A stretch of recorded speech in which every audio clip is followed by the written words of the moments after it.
Nah, oke, kenapa kita harus mengkompres? Kalau untuk maksud di sini adalah untuk supaya filenya tidak terlalu besar. Jadi isu memori, isu storage itu masih penting ya. Kalau tahun 2003, kalau 2020 saya pikir kita sudah cukup storage besar lah ya, memori udah besar.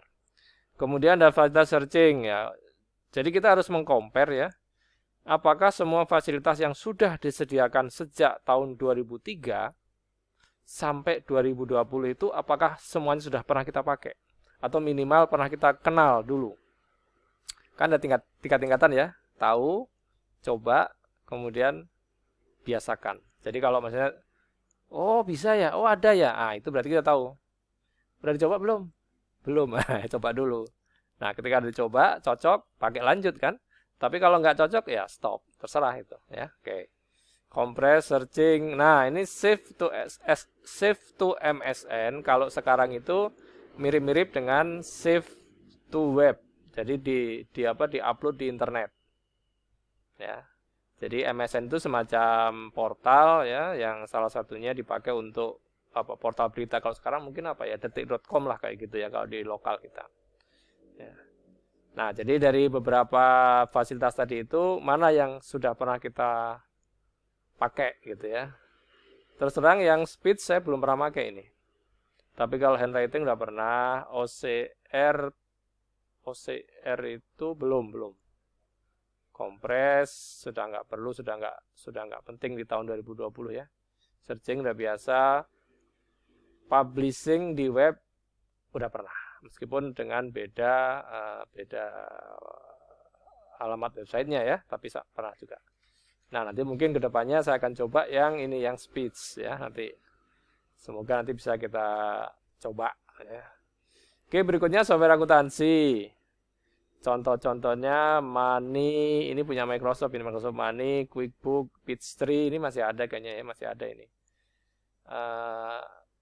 Assisiware, kemudian QuickBook, ada lagi apa ini? Ya, QuickBook masih ya, QuickBook,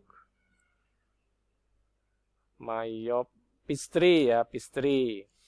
Jadi ciri khas dari software akuntansi ya menyesuaikan dengan tampilan jurnal-jurnal laporan keuangan yang ada di sistem akuntansi gitu. Ya, rugi laba, neraca kayak gitu-gitu.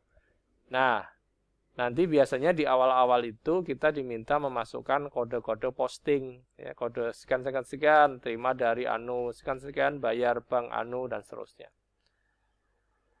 Sebelum kita menggunakan software akuntansi, maka minimal harus belajar dulu pengantar akuntansi 1-2 mungkin ya, 1-2, atau mungkin akuntansi keuangan menengah, ya, atau minimal pengantar akuntansi lah. Ya. Sehingga ketika bertransformasi ke aplikasi, maka tidak diperlukan lagi penyesuaian yang terlalu banyak. Ya, langsung bisa dilanjut.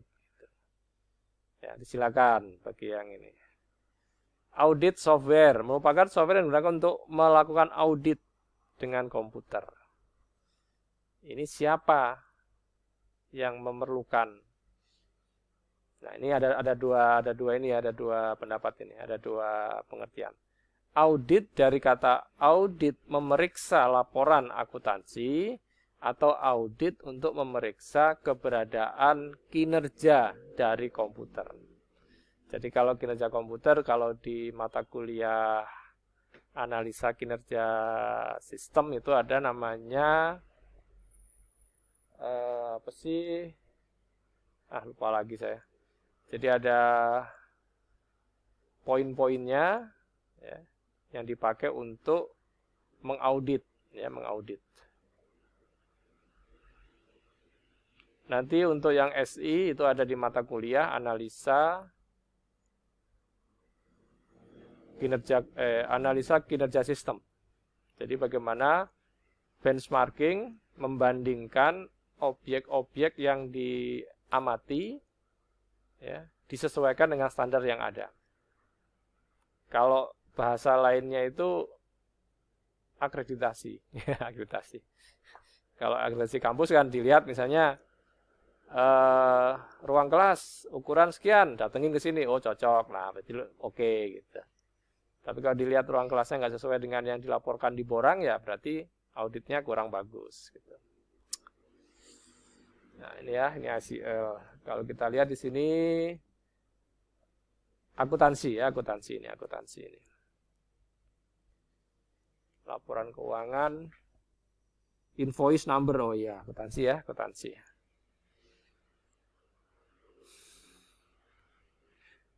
Data-datanya adalah data-data transaksi perusahaan ya, berarti semacam laporan keuangan gitu ya. Jadi kalau di audit itu ada dua hal yang diperiksa biasanya. Pertama anggarannya, kedua bukti transaksinya. Jadi anggarannya misalnya 100 juta. Nanti bukti pengeluarannya 100 juta enggak gitu, atau lebih atau kurang gitu. Kalau misalnya oh masih 95 juta, berarti ada saldo 5 juta. Nah gitu. Nah, ini statistik. Ini jadi saya biasa menggunakan SPSS, tapi bukan versi terbaru. Yang saya pakai itu versi 20. Ya, 20. Ya. Cuma tidak ada di laptop yang saya pakai ngerekam ini, tapi ada di laptop satunya lagi ya. Ini statistika, saya belum pernah pakai, tapi mirip-mirip ya, mirip-mirip. Jadi kapan dipelajari materi SPSS itu biasanya kalau saya kenalkan pada saat mata kuliah statistik 2 kalau di STIE, kalau di STIMIK itu di komputasi numerik. Itu semester berapa? 4. 3, semester 3. Kalau statistik di STIE tadi semester 3. Ya, sama-sama semester 3, tahun kedua ya, tahun kedua. Karena bisa dikatakan ini adalah materi lanjutan, ya, lanjutan.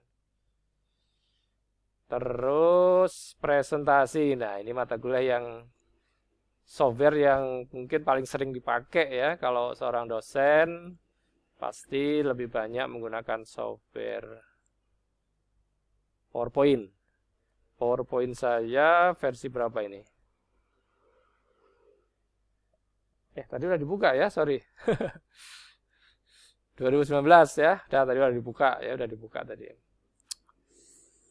Tampilannya, ini seri-seri sebelumnya ya. Nanti siapa tahu Anda ketemu ada Adobe Premiere, Director Shockwave Studio, ini yang kayak animasi ya, animasinya cukup banyak ini. Ini tampilan PowerPoint 2003 dulu ya, sampai sekarang yang sekarang 2019 ya. Tuh, ini Macromedia Director.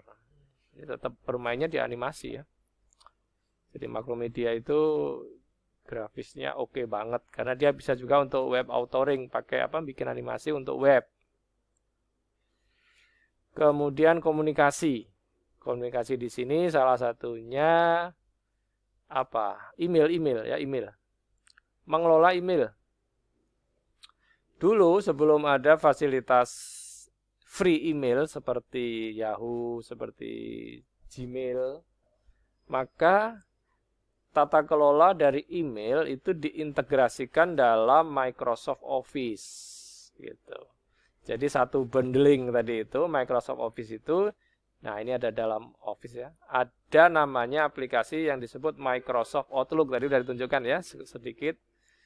Itu fungsinya untuk apa ya? Untuk integrasi. Artinya ketika kita sudah ngetik di MS Word, kita sudah bikin tabel di Excel, kita sudah bikin slide di PowerPoint, bagaimana supaya ketiga file tadi bisa terintegrasi dan mudah dikirimkan via email melalui Outlook. Nah, gitu. Tapi kesini ternyata Outlook itu kalah populer sama Gmail, sama Yahoo Mail gitu ya. Kenapa? Karena harus mempunyai software terinstall di harddisknya atau di SSD-nya.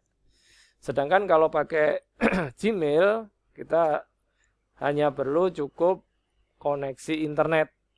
Ya, jadi kalau pakai Outlook, internet iya, Office iya gitu.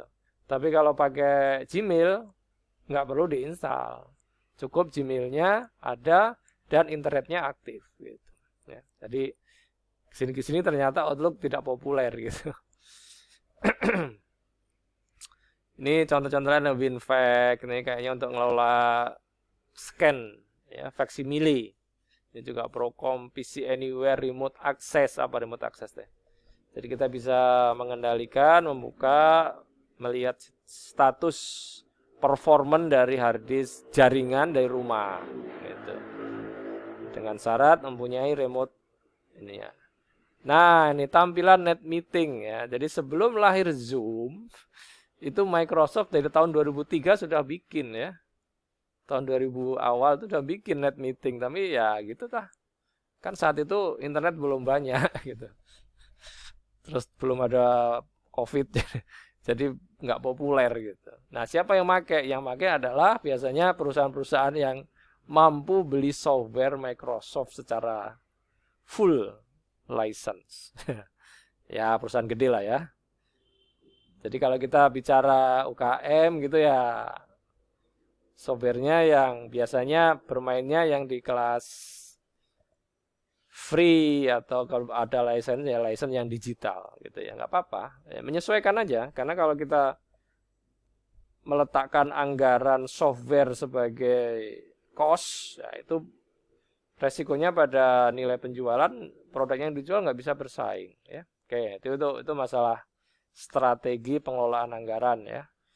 Ini Outlook tahun 2003 kayak gini, tadi udah ya 2019 tadi cuma sekilas ya. Tapi samalah ya. Dia mengelola PIM, Personal Information Manager. Nah, kenapa model PIM kayak gini nggak populer di Outlook? Karena sudah punya smartphone sekarang ya. Bahkan di zaman PDA, Personal Digital Assistant, PDA, ya, saya pernah pakai dulu mereknya Compact dari SP. Itu sudah ada kayak gini, udah dipegang touchscreen gitu, ya. Jadi artinya Outlook tidak bisa bersaing gitu. Ya. Resikonya ketika aplikasi tidak bisa bersaing, ya ditinggalkan. Oke, berikutnya browser. Ini browser ini menu wajib ya, menu wajib. Boleh laptop itu nggak ada Office-nya, nggak ada Corel-nya, tapi kalau nggak ada browsernya nggak hidup. Ya. Ya, kuota juga penting ya. Kuota juga penting. Bila Anda ingin masuk ke jaringan internet, maka Anda wajib memiliki browser. Oke, nanti silakan dicari software terbaru, browser terbaru maksudnya. Ini zamannya Internet Explorer. Bagi Anda yang menggunakan Windows 10, Windows 10 ya, mungkin tidak ada Internet Explorer-nya, tapi menggunakan Windows 8 ya. Sama penerusnya ya, penerusnya. Jadi kalau dilihat nih versi berapa ini? Versi 6 tahun, mana tahunnya? 95 ya, tahun 9. Oh, 2001, sorry, 2001. Jadi 95 itu mulai awalnya, 2001 itu akhirnya. Jadi maksudnya akhir itu pada saat software itu dirilis itu berarti 2001. Ya. Tampilannya kayak gini.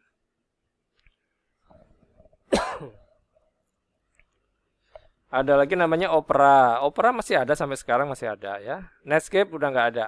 Netscape udah lenyap. Ya. Opera sekarang malah diposisikan sebagai browser tercepat ya, tapi nggak tahu tercepatnya sisi apanya gitu ya. Karena kalau browser itu tercepat berarti ada yang dikorbankan biasanya. Ya. Berikutnya adalah authoring tool pada internet atau desain web atau programming web ya, atau web programming, web design ya.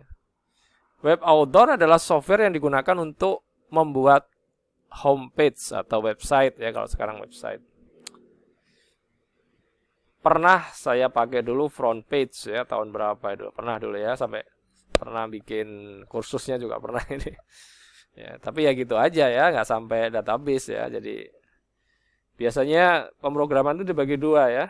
Pemrograman atau desain ini maksudnya juga pemrograman ya, karena kan coding-codingnya harus ditulis ya, skripnya harus ditulis.